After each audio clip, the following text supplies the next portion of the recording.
আপনারা নিশ্চয়ই দেখেছেন যে গত 12 বছর ধরে যে তৃণমূলের সরকার আমাদের বাংলায় এসছে, উনি প্রথম 1-2 বছর আমরা ভেবেছিলাম যে প্রথম আমরা ওনাকে নিয়েছিলাম যে পরিবর্তন আসবে, ওনার আমাদের মনের কথা বুঝবেন, আমাদের সমস্যার কথাগুলো বুঝবেন, সেই ভেবেই কিন্তু আমরা এই টিএমসি সরকারকে নিয়ে এসেছিলাম।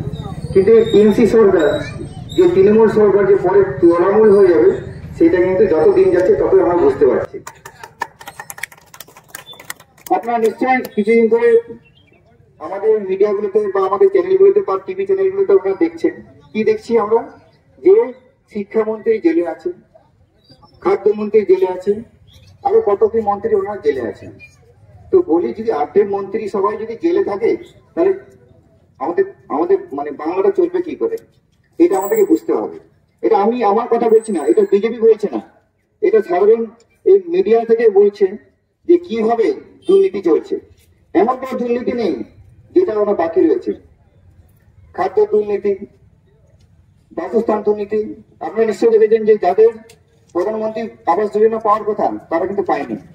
শিক্ষা দুর্নীতি, শিক্ষাতে কি হয়েছে আমি আমার কথা বলছি না, আমারও বলছি না, এটা কিন্তু মিডিয়া বলছে। কি বলছেন যে 25,000 চাকরি চলে গেছে, যারা সত্যিকারে চাকরি পেয়েছিল তাদেরও চলে গেছে এই দুর্নীতির জন্য। তো এইগুলোর বিরুদ্ধে আমাদেরকে লড়তে হবে। এবং অন্যদিকে মোদীজি তার উন্নয়ন কিভাবে এগিয়ে চলেছে আপনারা নিশ্চয়ই দেখেছেন। আমাদের এই ভারতবর্ষে সমস্ত রাজ্য এগিয়ে যাচ্ছে, একমাত্র এই বাংলা ছাড়া। আমরা এটাকে বাংলাদেশ হতে দেবো না।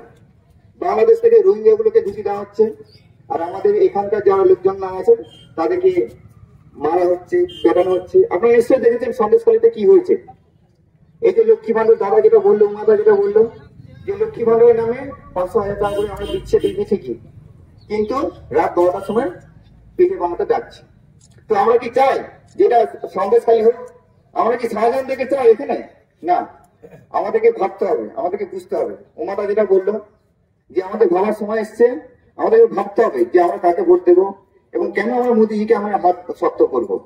আমরা যদি না ভাবি, এবং দাদা আরো যেটা বললেন যে এখানকার অনেক ছেলে মেয়েরা বাইরে কাজ করতে যাচ্ছে। আমাদের এখানে আমি বিভিন্ন প্রোগ্রামে যাচ্ছি, যে জলের সমস্যা, এই জলের সমস্যা কি 12 বছরে ঠিক করা যেত না? এখানে স্কুলের সমস্যা আছে, এই স্কুলের সমস্যা কি 12 বছরে ঠিক করা যেত না?